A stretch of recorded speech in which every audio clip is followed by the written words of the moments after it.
मैं जब सोचती हूँ लोकतंत्र के बारे में तो मुझे याद आता है कि जो ब्रिटिशों की जंजीर से हमने खुला करने का प्रयास जो कांग्रेस के नेतृत्व में किया था, हमारे नेताओं ने, चाहे वो गांधी जी हो, पंडित जवाहरलाल नेहरू जी हो, चाहे सरदार वल्लभ भाई पटेल हो, उसका कारण ही यही था कि लोकतंत्र इस देश को मिल जाए।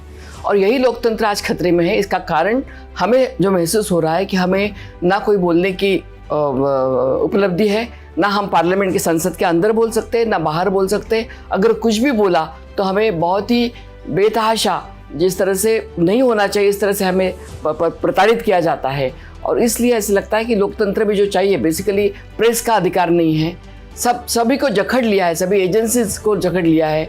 तो मुझे ये लगता है कि लोकतंत्र का ये बहुत बड़ा खतरा है और हम धीरे धीरे लोकतंत्र की तरफ से हम तानाशाही की तरफ जा रहे हैं। बिल्कुल वो बौखला गए हैं। उनको ये लगा ही नहीं था कि लोग इतने, जिस तरह से राहुल जी को पहली तो बड़ी 3700 किलोमीटर की पद यात्रा हुई भारत जोड़ो, जिसमें उन्होंने सबको लोगों को जोड़ने का काम किया। लाखों लोगों को, महिलाओं को, बच्चों को, बूढ़ों को गले लगाते वो चलते गए। और लास्ट में जब उनका भाषण हुआ, उस भाषण में उन्होंने बोला, नफरत के बाजार में मोहब्बत की दुकान खोलने के लिए मैं चल रहा हूँ। और यही दुकान खोलने का काम उन्होंने जगह जगह किया।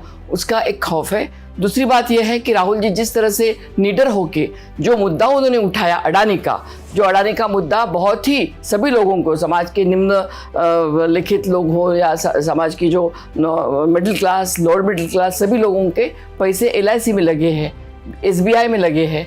सब कुछ, पोर्ट हो, एयरपोर्ट हो, हमारी सुरक्षा व्यवस्था हो, सभी के कॉन्ट्रैक्ट एक में वो अडानी को दिए गए हैं, जिसके बारे में कोई आवाज़ नहीं उठाता है। वो आवाज़ राहुल गांधी ने उठाई है। और जैसे मैं एक छोटी बात कहूँ तो आपको समझ में आएगा कि जैसे पुराने हम कहानी सुनते थे, राक्षस रहता था और राक्षस की जान तोते में थी, वैसे इस सरकार की और मोदी की जान वो अडानी में है और इसलिए अडानी के लिए वो बौखला गए हैं। क्या ललित मोदी OBC है?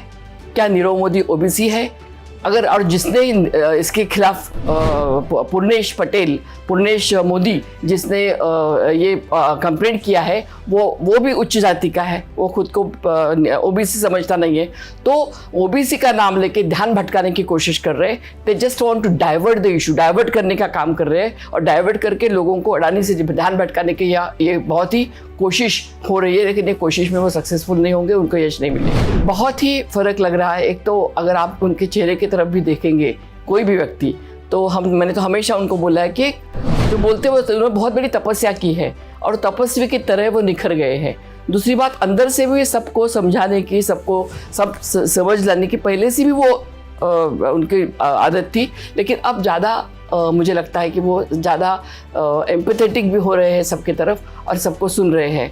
हज़ारों लोग जिन्होंने ये लड़ाई में उनका साथ दिया भारत जोड़ो में, तो वो लोगों का आत्मबल उनके साथ है। तो उनको लगता है कि मैं लड़ सकता हूँ, अकेले लड़ सकता हूँ। उनको ना कोई संसद की आवश्यकता है, ना कोई घर की आवश्यकता है। सब हिंदुस्तान की जनता उनके साथ में उसके लिए वो आत्मभान और आत्मतेज उनके ऊपर आया है। बिल्कुल, क्योंकि उनको लगा ही नहीं था। पहले उन्होंने राहुल जी के शर्ट पे बवाल खड़ा कर दिया, बोला कि 4000 रुपये का शर्ट डालते हैं, 40,000 रुपये का शर्ट डालते हैं, मुझे मालूम नहीं क्या कीमत होती है उसकी, लेकिन वो इम्पोर्टेड शर्ट डालते हैं। उसके ऊपर निराकरण हो गया तो उन्होंने बोला कि दूसरे कोई ना कोई बहाना बना के इस यात्रा को डिफ्यूज करने की कोशिश की।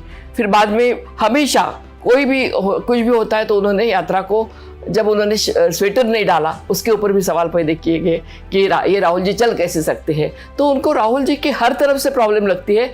इसका कारण ये है कि उनको खतरा लगता है कि राहुल जी एक ही ऐसा व्यक्ति है कि जो इन लोगों को पूरा हरा सकता है। और जैसे आपको अगर याद होगा, मैं तुलना नहीं करना चाहती, लेकिन महात्मा गांधी जब आए थे साउथ अफ्रीका से तो सूट बूट में थे, और जब वो चले गए पूरे देश देखने के लिए, थर्ड क्लास के गोपाल कृष्ण गोखले के कहने से, वो थर्ड क्लास के रेलवे के डिब्बे में बैठ के उन्होंने पूरा देश को परखा, देखा, परीक्षा ली और उनको पता चला ये देश क्या है। राहुल जी को पूरा देश का भी पता चला है। और मुझे लगता है ये हमारे लिए, ये मैं ज़्यादा नहीं बोलूँगी, लेकिन ये मेरे लिए तो ये दूसरे गांधी हमारे लिए है, इस पार्टी के लिए।